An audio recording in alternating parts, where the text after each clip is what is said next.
Well, hello, I'm Joe Walensky, and here to bring you another episode of Talking with Accessibility Practitioners. Today, I am pleased to be visiting with Steve Framil. Hello, Steve. How are you today? Hi, Joe. So far, so good. It's about 11 o'clock here Eastern time, where I'm at in a suburb outside of Philadelphia in my home office. And so far, we're doing well today. Thank you. How about yourself? Well, I am speaking from my home office, which is in Bellingham, Washington, about 80 miles north of Seattle, and there's a slight break from the river of water we've had over the past week, but I'm tucked away inside, so it's good to be here chatting with you. Thanks Yeah. again for offering to participate. Looking forward to learning more about you, and so maybe a good place to start is if you could just tell us a little bit about your work. Yeah, absolutely. And thank you for the invitation to share today. And just for a quick visual description for folks, I'm wearing a sort of an aqua colored blazer with a black T-shirt. I have mostly black hair, and I'm of Pacific Islander and Caucasian descent. Yes, Steve Framil, the corporate global head of accessibility at Merck. And also, for the past 2 years, I have been a co lead of the internally facing Global Disability Inclusion Strategy Council at Merck. And the role of that council, really for the workforce, was to advance a disability confident workforce. So that has been my work. The Global Disability Inclusion Strategy Council for the past couple of years, along with my role as the corporate global head of accessibility at Merck. Um, uh, Really for the past 3 years, but that work really sort of matured into the what it is today, really starting back as far as 7 years ago. And um, that really started with the concept and the framework within Merck of enterprise digital governance. What we were finding in our nearly 30,000 websites, there was a lot of lack of governance or control or accountability with our websites. Very often, the business would stand up a website for a product and then just sort of walk away. And when things had evolved through the product lifecycle, then we would have a website out there that just was outdated or causing a cybersecurity risk or causing some sort of pharmacovigilance, drug safety risk as well. And so, what the organization needed globally was a framework for managing digital governance, particularly with the externally facing digital assets. And so, that includes things that are around compliance, such as I mentioned, cybersecurity, such as pharmacovigilance, drug safety, as well as accessibility. As accessibility is, in my view, increasingly becoming a regulatory matter, especially with the laws that are in some countries or regions, whether it be Canada, whether it be Israel or Japan or Brazil, and of course the European Accessibility Act most recently for all 27 member states of the EU. But also, that enterprise digital governance concept was around optimization. So, are we using the corporate branding as we should? Should the design of sites be following some sort of design system, as it were? And so, this enterprise digital governance really, accessibility was a piece of that. And because, as I mentioned, accessibility is increasingly a regulatory matter, it was something that needed to be carved out and really stood up on its own. And back in 2020, there was consensus company-wide that we needed a company-wide policy for accessibility. Uh, we have our top line corporate policies, and we positioned our digital accessibility policy right underneath our policy for human resources, really wanting to ensure that everyone, not just our workforce, but patients and consumers as well, had equal access to our digital content. And this policy, which I authored, was company-wide.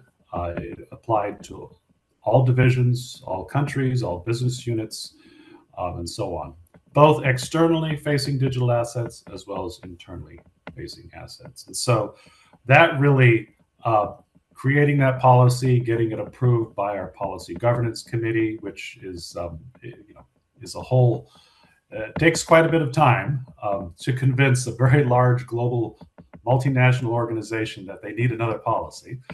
But they accepted it, and we published that policy on April 1, no fooling, of 2021. And since then have been rolling it out strategically based off of different digital channels, but more importantly, really inserting it into the processes and the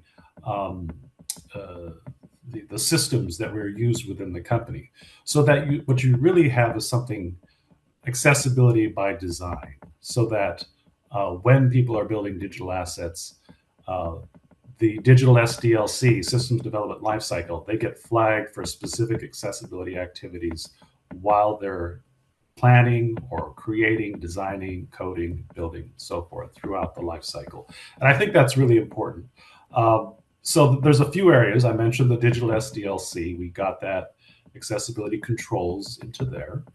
We also got it into our procurement language, where our vendors and our suppliers, for any digital products or services, would need to deliver on accessibility standards according to the latest version of WCAG, Web Content Accessibility Guidelines. So that's another measure in which we did this. Also, getting it into our governance, risk, and compliance. So anytime there was a need for an exception made, at least our leadership would know and be able to accept the risk if we were not going to make a particular asset accessible, at least at that point in time. So really building it in. And some of the things that we recently have started is getting accessibility controls into the protocols of our clinical trial studies. And so what are those digital touch points that happen within a clinical trial? And ensuring that any supplier supporting the clinical trial ensures accessibility, whether it be through recruitment of patients, because of course patients, as you know, they have frailties, they have comorbidities, and they have disabilities. And so absolutely. Often therapies for different disease states cause disabilities.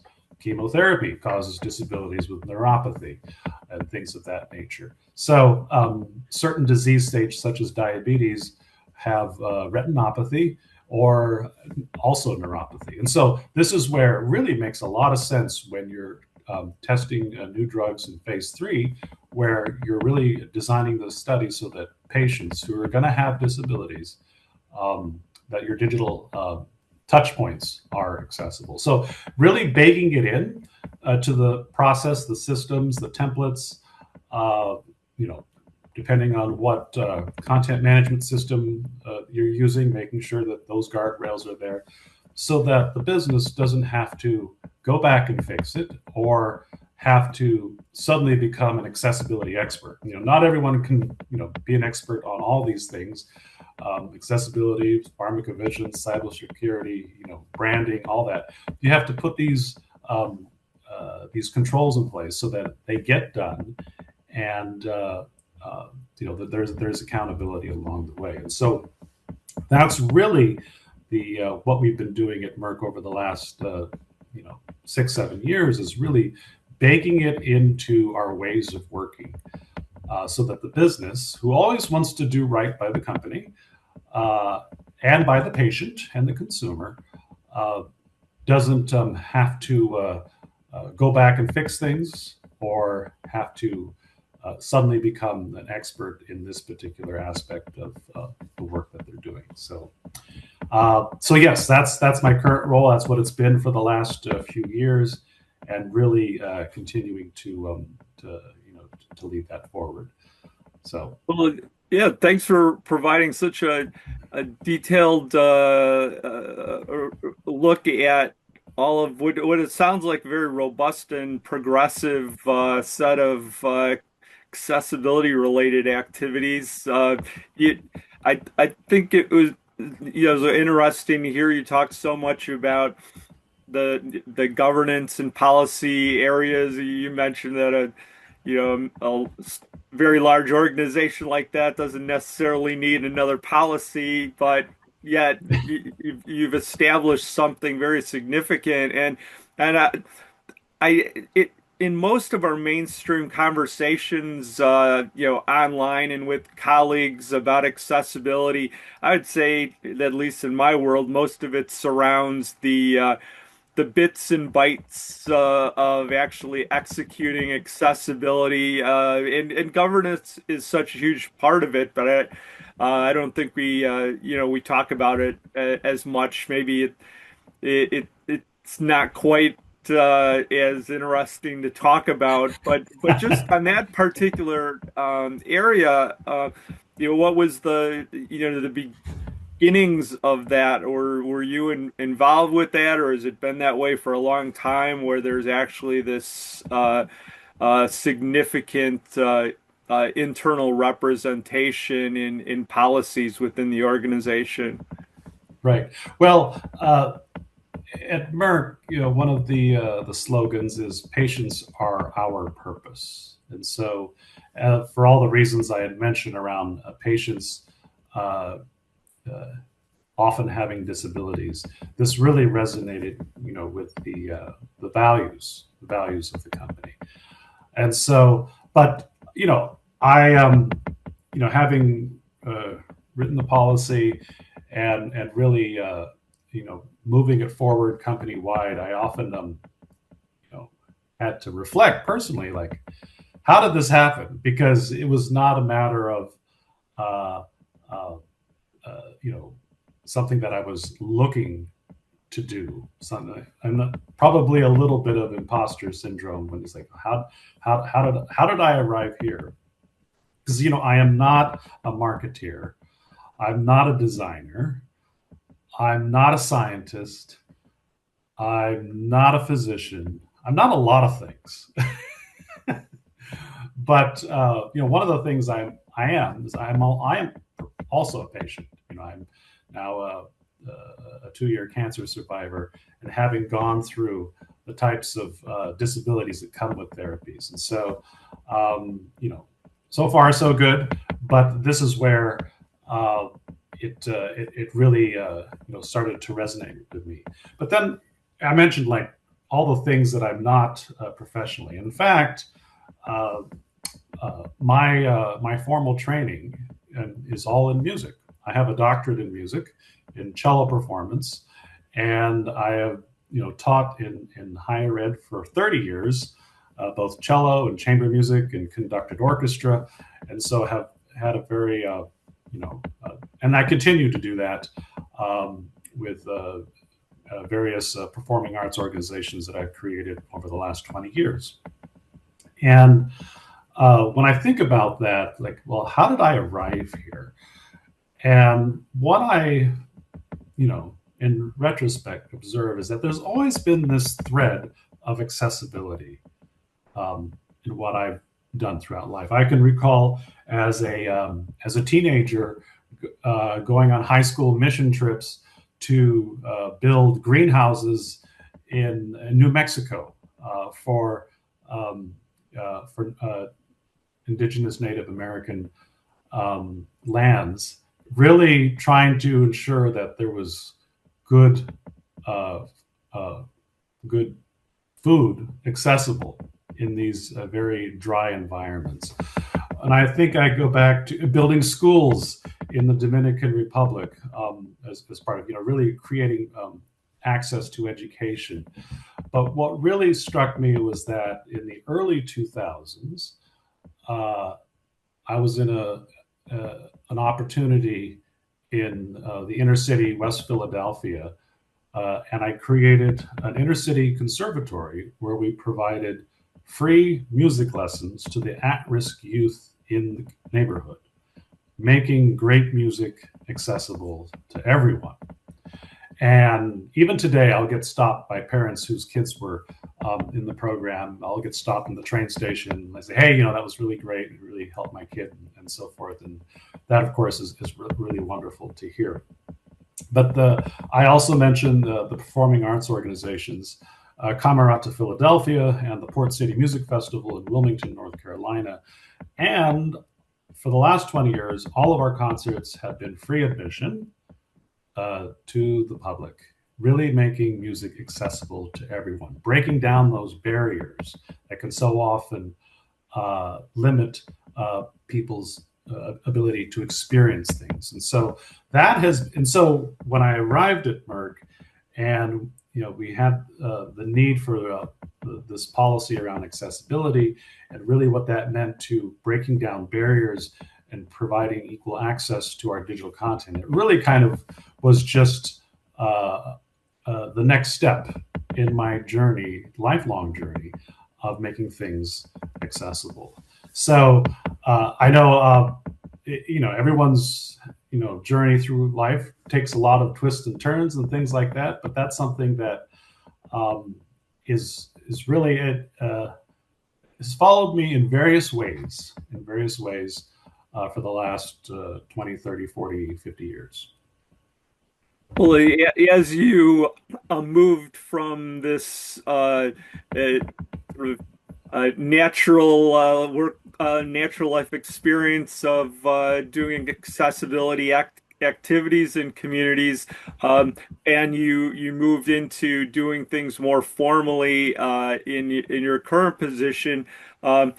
What types of things did you need to do, or did you feel you need to do to, just build your own knowledge of accessibility as a professional practice?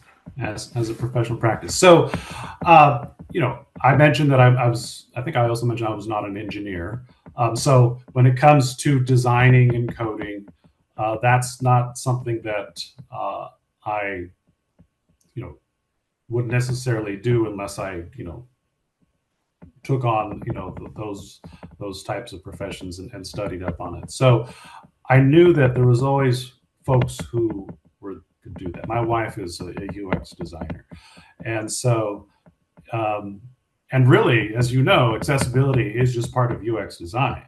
It's one of those principles that that makes a good user experience, and of course, the coding with that as well. So I knew that there really wasn't anything that was covered. That space was filled. We had people who were designing, using WCAG standards and developing, and that's why we inserted it into our procurement so that our suppliers were delivering on that. But what I found was really needed in a large global company was the orchestration of how we're going to be progressing this policy forward. When you have over 125 countries that you're working with, and you have an accessibility steward network globally of over 70 people, and you're really getting them all on the same page, the same time, and here are the requirements year over year that we're going to try to advance accessibility for different digital channels. That takes a little bit of orchestration, conducting, and of course, I mentioned that I have also done a lot of orchestral conducting. And I make the comparisons like, I don't play the oboe, but I can tell the oboe player when to start, when to stop, how loud to play, how soft to play, and really communicate the artistic expression. But I'm not, so that's really providing that sort of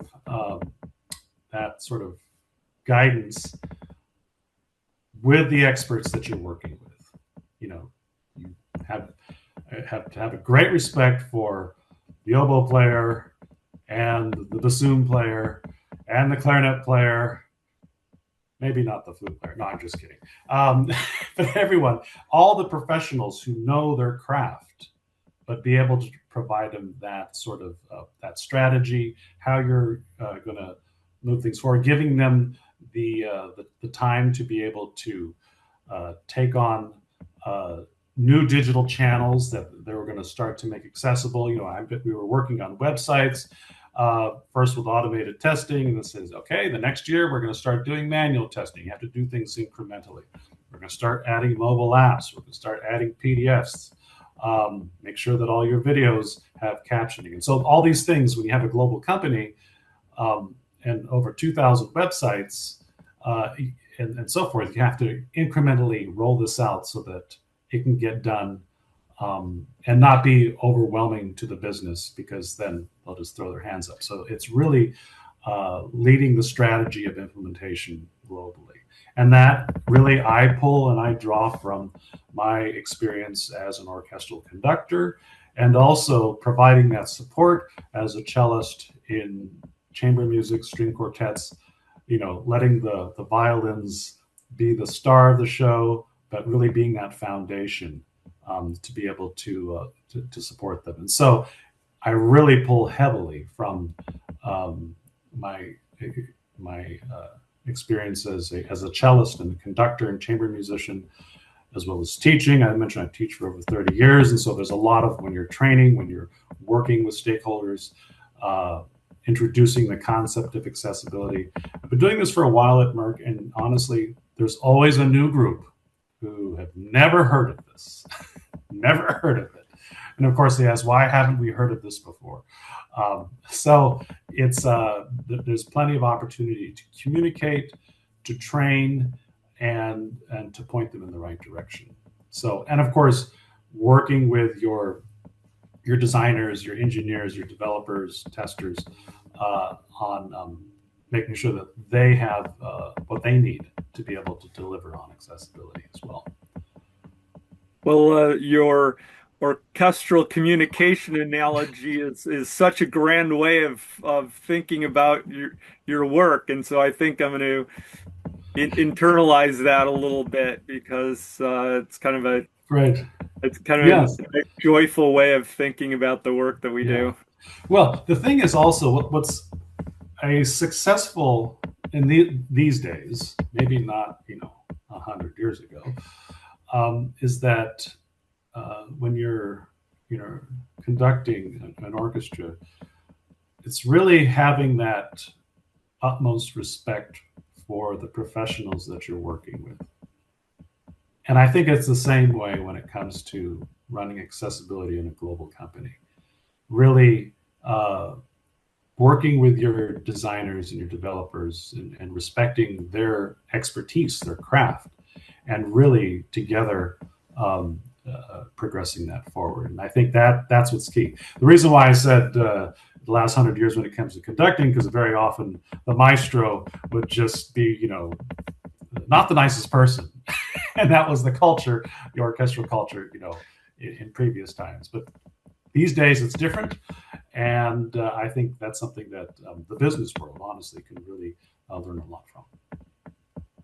Well, you've provided an excellent overview of your work and how you found your way into that. I always like to kind of finish things up with a little bit of an open-ended question. You could kind of pick what you wanted to reply to, but one area is just that.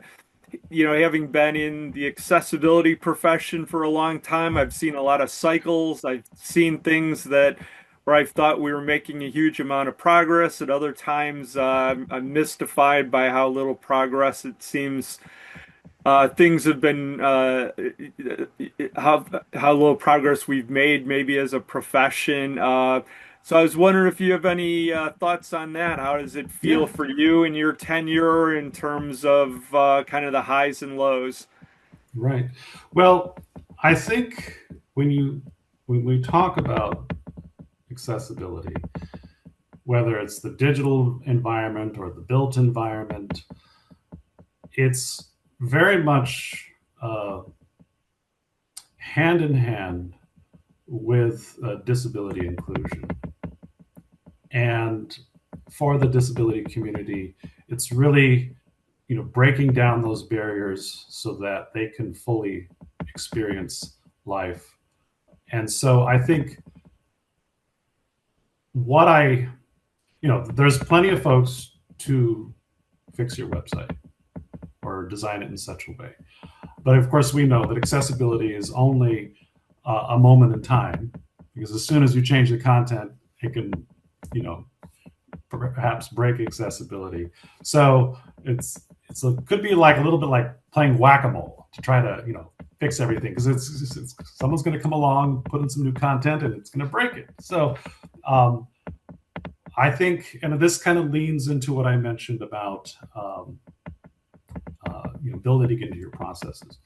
And so this notion of accessibility by design, how can we normalize accessibility so that it is part of everything that we do? Remember back in the day when responsive design was new, and it was something that the business had to really think hard. Is this what we're going to invest in? You have to make a decision for different viewport sizes. Well, today we don't even think about that, right? And so I think this is something where we want to be there. We want to normalize accessibility. And so as I continue this work, and also, starting something new with a consulting company, AI 1Y. That's new. And really with the idea of normalizing accessibility and getting it into a company's processes, their policies, their systems, so that it becomes normalized, and so that it is something that is you don't necessarily have to fight for all the time. And so I think that's perhaps why there may be ebbs and flows and ups and downs for accessibility professionals, is because perhaps we're just going after the digital assets and trying to fix them, when we need to normalize the whole way of working so that it's part of what we do. And so that's what I think I'll be continuing to focus on, particularly with a new consulting firm, AI 1Y, and going forward in the future here. Well, that's a very great, excellent way to think about the kind of the evolution of where things have been going. Uh, in wrapping up, I always like to ask if there's just any final things you'd like to talk about that you're excited or passionate about, either personal life, professional life. Things related to accessibility, things not related to accessibility. Are there what's getting you going as we move into the new year? Right. Well, one of the things that I started doing, I think, as I was approaching the half century mark a few years back, was getting into endurance sports with marathons, half marathons, and also triathlons and Ironman races. I'm a three-time Ironman, and back in 2022, had cancer in 2023, came back in 2024, and then again in 2025. So that's something that I really enjoy doing. And I often, going back to what I mentioned about a little bit of imposter syndrome, especially working with the disability community and everything. And I think it's important that if it's something that we can do in life, we should definitely do it because we can. And so I often ask myself, why do I run? Why do I swim? Why do I cycle? Because I can. I may not be able to do this forever, most likely. And I think for everyone, this is important to really embrace life. And if it's something that you enjoy doing and you can do it, because things, as we know, can always change in an instant. So, yes, Well, thanks for sharing so much, about your health challenges and the many details associated with your work. It's been great hearing about your journey and how accessibility fits into what you do. So, thank you very much for participating in this. absolutely. And thank you, Joe, for the invitation. So, very much Uh, enjoyed our time. have a great year, Steve. Thank you. You too.